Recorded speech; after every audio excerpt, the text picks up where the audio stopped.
bobroknya sistem penegakan hukum di Indonesia ya, lebih mengandalkan kesaksian daripada digital evidence atau scientific evidence.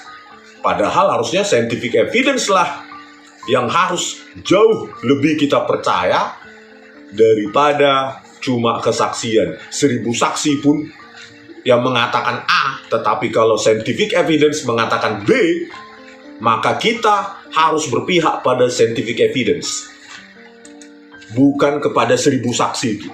Jadi 8 terpidana kasus rekayasa di kematian Vina dan Eki di Cirebon. Oke, apa pertanyaannya?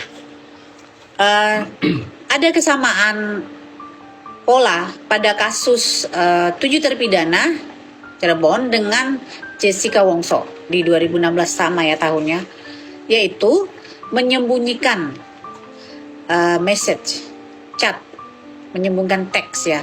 Jadi kalau pada Jessica kan sebenarnya Jessica itu punya WA chat dengan grupnya Billy Blue itu. Nah itu tidak pernah dihadirkan di persidangan. Sama dengan kasus ini Vina Cirebon di 2017 ya sidangnya. Itu chatnya juga tidak pernah dibahas dihadirkan persidangan. Nah, pada tahun 2024 ini beberapa bulan lalu ketika Saka Tatal mengajukan PK, salah seorang pengacaranya bernama Edwin Partogi menemukan ekstraksi chat di Vina dari handphone Vina di berkas itu, seperti itu. Lah itulah kemarin yang dibawa ke beberapa media, ke podcast. Namun akhirnya Pak Rismond membawanya di dalam persidangan. Begitu Pak ya? Ya, jadi ada pattern ya, pola yang sama, ya, rekayasa yang sama ya, dengan pola yang sama gitu. Ya, di kasus kematian Vina dan Eki di Cirebon ya, dengan terdakwa 8 terdakwa itu ya, yang 1 sudah bebas bersyarat, yang 7 dihukum seumur hidup. Ya sama polanya ya, disembunyikan scientific evidence, tidak dihadirkan oleh jaksa di persidangan, dan hakim juga tidak meminta bukti scientific evidence tersebut ya, bukti komunikasi digital. Jadi di kasus Vina Cirebon ya ada bukti digital di mana pesan SMS dari almarhum Vina ya, yang mengajak Widi itu di 15.14.10 UTC plus 0 atau 22.14.10 UTC plus 7 ya. Jadi masih hidup di waktu itu gitu ya. Jadi padahal didakwa sequence tuduhan pemerkosaan dan pembunuhan itu dimulai 21.15 sampai 22.30 ya. Pada saat 22.14.10 masih SMS. Nah, inilah disembunyikan rekayasa bukti digital ini ya, atau scientific evidence ini tidak dihadirkan sengaja oleh jaksa saat itu tahun 2017. Nah, inilah bentuk rekayasa yang juga berulang ya, mungkin banyak di kasus-kasus lain ya. Di kasus Vina Cirebon juga ada call history atau call log ya, 4 kali menelpon almarhum Vina itu gitu loh kepada Widi ya, tercatat baik di HP Widi maupun yang tablet HP Vina maupun di tablet Widi yang saya ekstraksi langsung. Kalau HP Vina itu diekstraksi oleh Digital Forensik Jabar ya, menggunakan Celebra QFAct.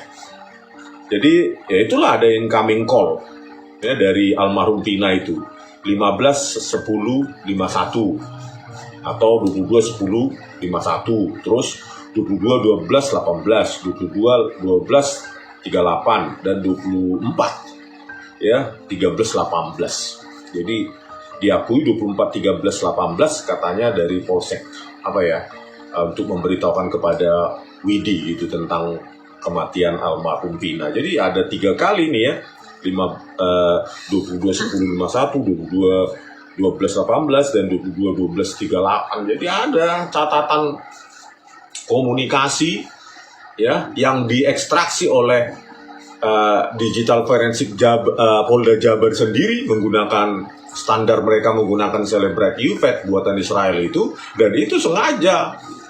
Padahal sengaja tidak dihadirkan oleh jaksa untuk dikupas, dianalisa, gitu loh.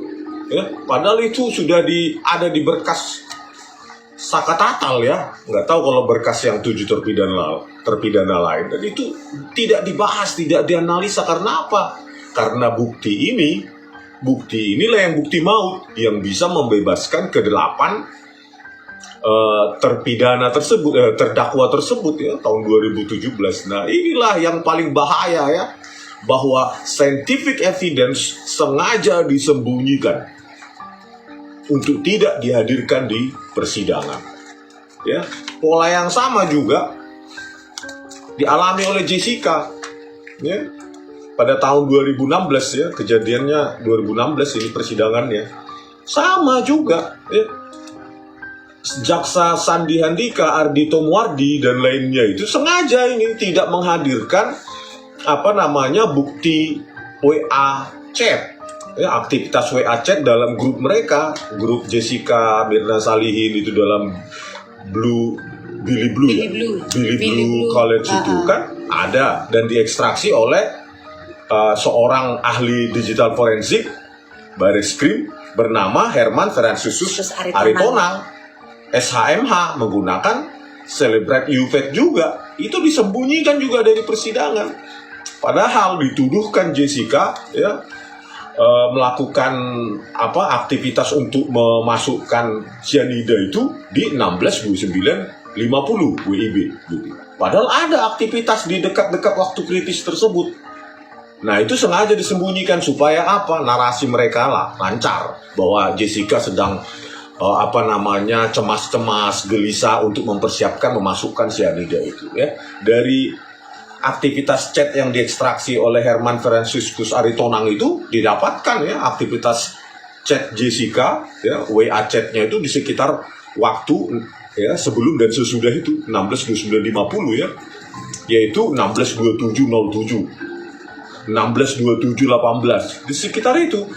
Terus ini juga 16-29-18 ya, 16-29-23, terus 17-02-27, 17-02-44. Jadi menjelang ya sebelum dan setelah waktu kritis yang dituduhkan 16-29-50 yang dianimasi dikabur-kaburkan oleh Muhammad Noel Azhar dan Christopher Harimandrianto menggunakan software gratisan yaitu Freemake dan Irexop ya, dan menuduhkan Jessica dari kamera 7 tersebut pukul 16.29.50 memasukkan cyanida.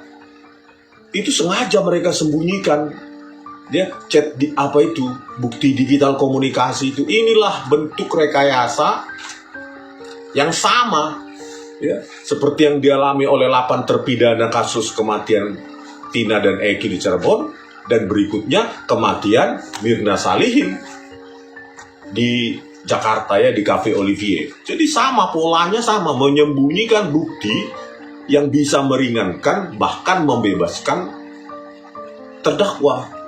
Ya kan? Tujuannya supaya menang. Gitu. Jaksanya dapat prestasi ya, untuk mereka naik pangkat.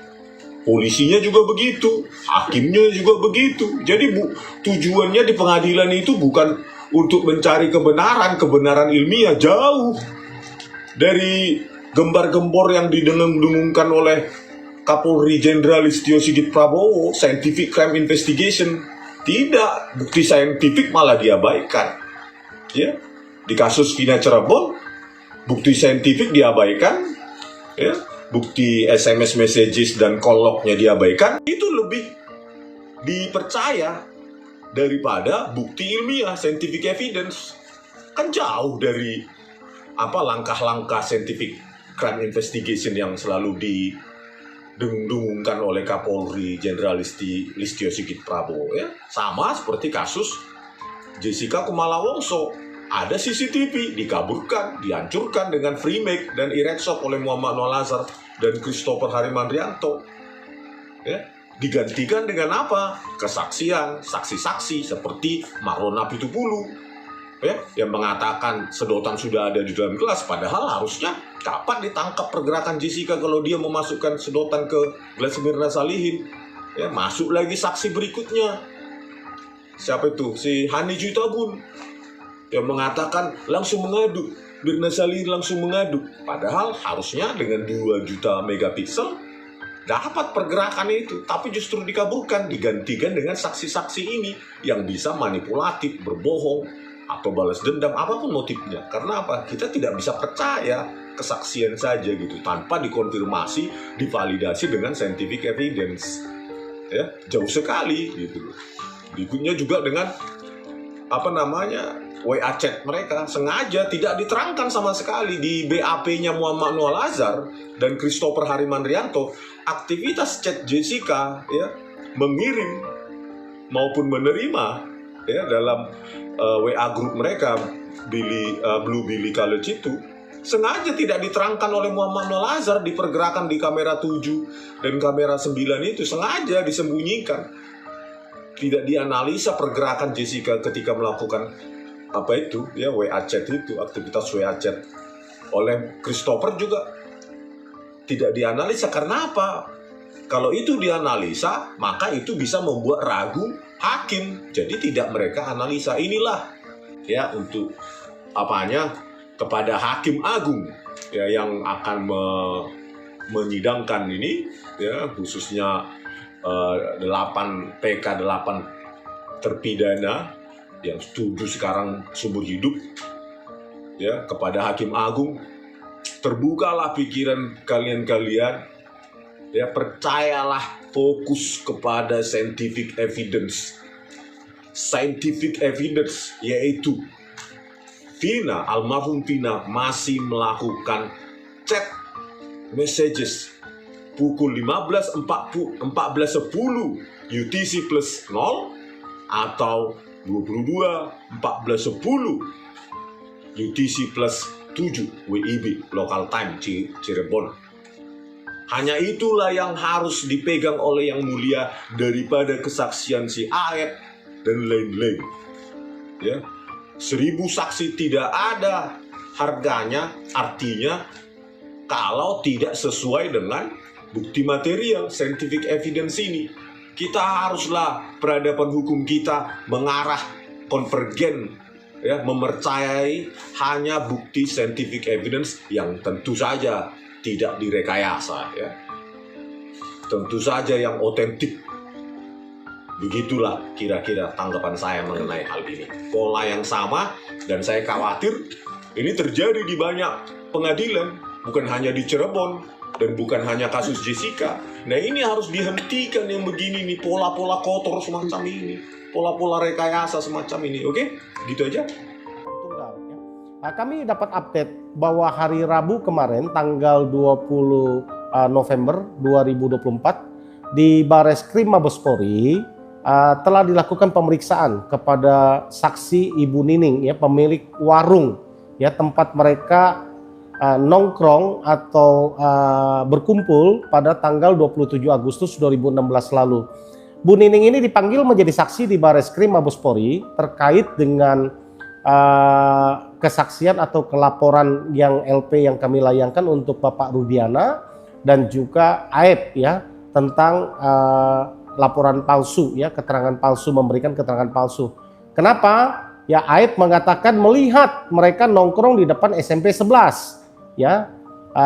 Sedangkan Bu Nining melihat dan meyakini mereka menongkrongnya di depan warung Bu Nining. Ya, kita lihat mana keterangan mana yang benar, karena ini keterangan Bu Nining ini sangat penting karena Bu Nining ini adalah saksi fakta yang melihat. Karena menurut ceritanya Bu Nining, dialah yang pukul 20 ya, mengetok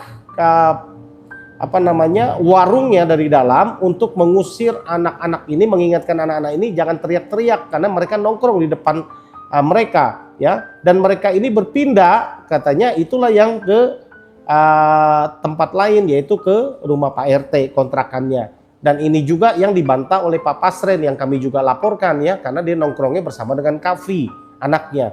Jadi ini kesaksian Bu Nining ini sangat penting ya, itu sebabnya kami selaku kuasa hukum juga dari Bu Nining, kami kawal kemarin pemeriksaan di Barreskrim Mabes Polri.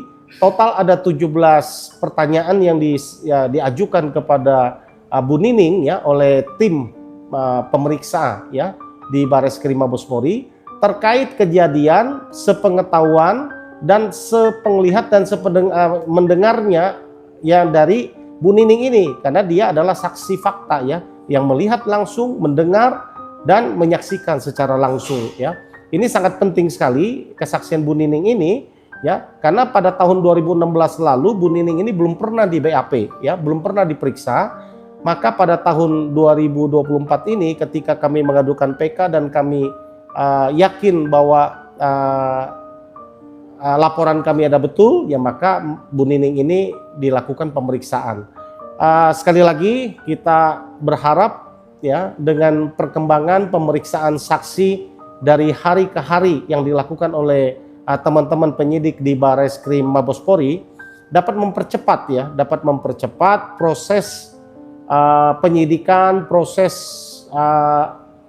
menaikkan ya status ya terhadap 3 laporan kami di Barreskrim Mabes Polri terhadap AEP, terhadap Bapak Rudiana dan juga kepada Pak Pasren dan Kavi ya, karena ini penting buat mereka.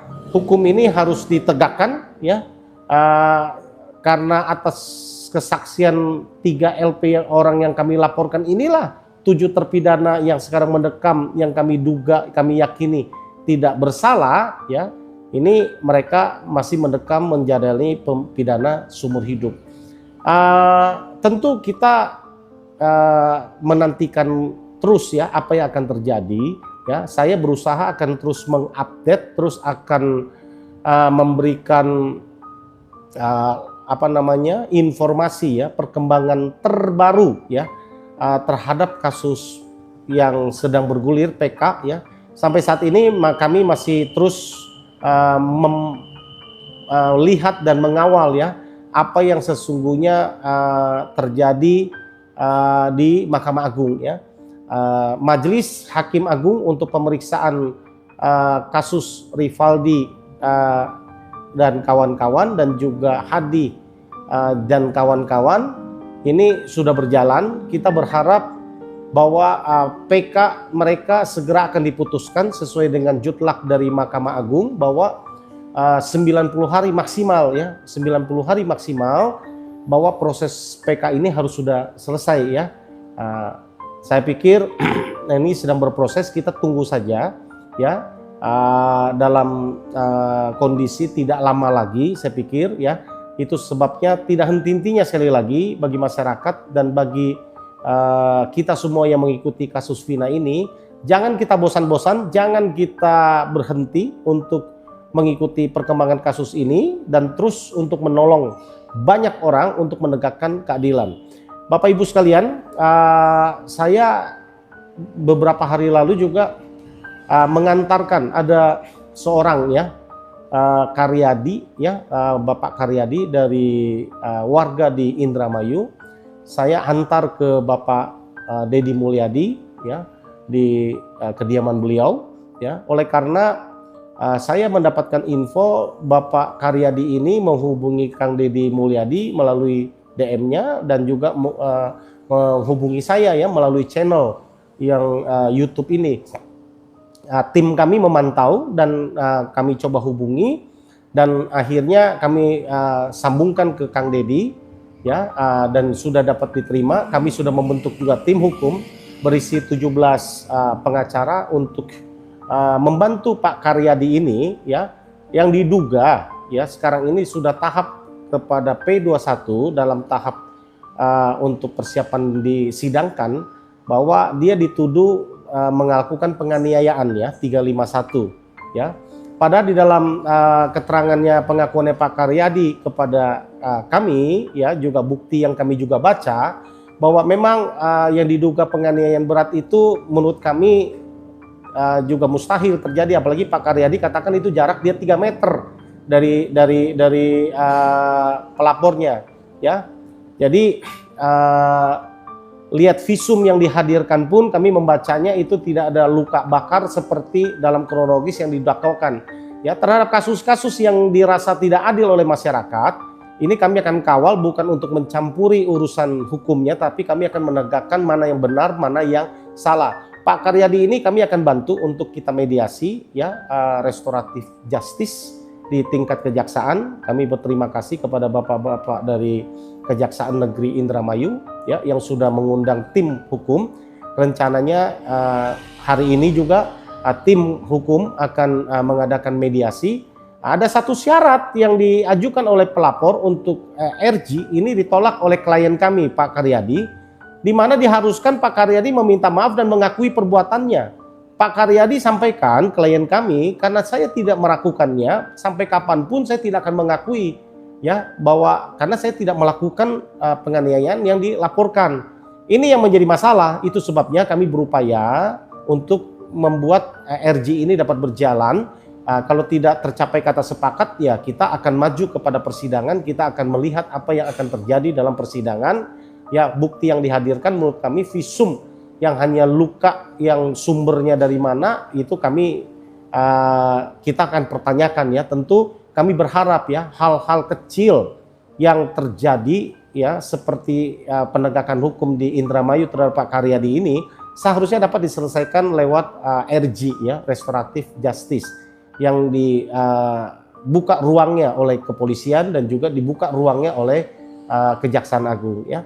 Saya berpikir hal-hal yang tidak terlalu besar, ya, tidak terlalu memerlukan energi yang besar kita terbuang. Mari kita selesaikan secara restoratif justice, ya. Kita akan mengawal ini. Ada beberapa kasus juga dengan dibukanya channel kami dan juga kami sepaham dengan apa yang dilakukan oleh Kang Deddy Mulyadi, maka kami juga melakukan, ya, kami tidak umumkan tapi kami sudah lakukan, ya. Ada teman-teman beberapa di daerah yang sudah kami tolong, ya, ketika mereka meminta hal itu kepada kami, ya.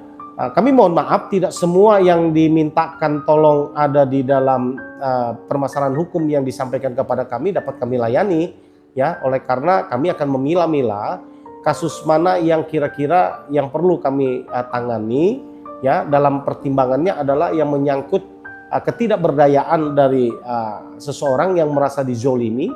Kami juga tidak ingin membela yang salah menjadi benar, membenar-benarkan yang salah, mencampuri urusan hukum, ya, lalu mengintervensi proses hukum yang berjalan. Itu kami tidak ingin juga lakukan selaku penegak hukum. Kami tentu ingin menegakkan hukum seadil-adilnya, bahwa masyarakat tidak boleh dijolimi, masyarakat tidak boleh diperlakukan tidak adil. Kalau ada perasaan yang menurut analisa kami kasus ini janggal, ada kasus yang perlu ditolong oleh karena ketidakberdayaan untuk melakukan perlawanan terhadap dalam rangka mencari keadilan, maka kami tim hukum dari yang kami pimpin, ya, baik dari Ikatan Advokat Indonesia IKADIN maupun dari Pradi, ya, maka kami akan mengirimkan tim dan menurunkan tim. Jadi manfaat dari channel YouTube yang saya bangun ini adalah salah satu kedepannya adalah untuk demikian, ya, untuk terus kita memberikan bantuan hukum, terus kita akan mensosialisasikan hukum, terus kita akan memberikan pengertian hukum kepada masyarakat kita secara luas yang mudah dimengerti, mudah dipahami, ya, terhadap perkembangan-perkembangan hukum dan persoalan-persoalan hukum yang sehari-hari dihadapi, ya. Seperti yang sekarang ini adalah sering kali kita menghadapi masalah ketika kita mengirimkan gambar, meneruskan WA dari orang, ya, yang kita tidak tahu kebenarannya, lalu kita sebarkan, ternyata isi berita itu adalah tidak benar. Ya, contoh-contoh persoalan ini sering dihadapi oleh masyarakat. Secara hukum itu jelas salah kalau berita yang kita sebarkan itu adalah tidak benar, apalagi dapat mencemarkan nama baik orang. Ya, itu melanggar undang-undang IT, dan secara undang-undang itu bagus sekali buat kita untuk melindungi kita. Itu sebabnya kami akan terus mengupdate, terus akan memberikan sosialisasi, pembelajaran kepada masyarakat tentang hal-hal yang boleh kita lakukan supaya tidak melanggar hukum, ya, dan juga hal-hal yang tidak boleh kita lakukan menurut hukum, ya, yang dalam kehidupan kita sehari-hari.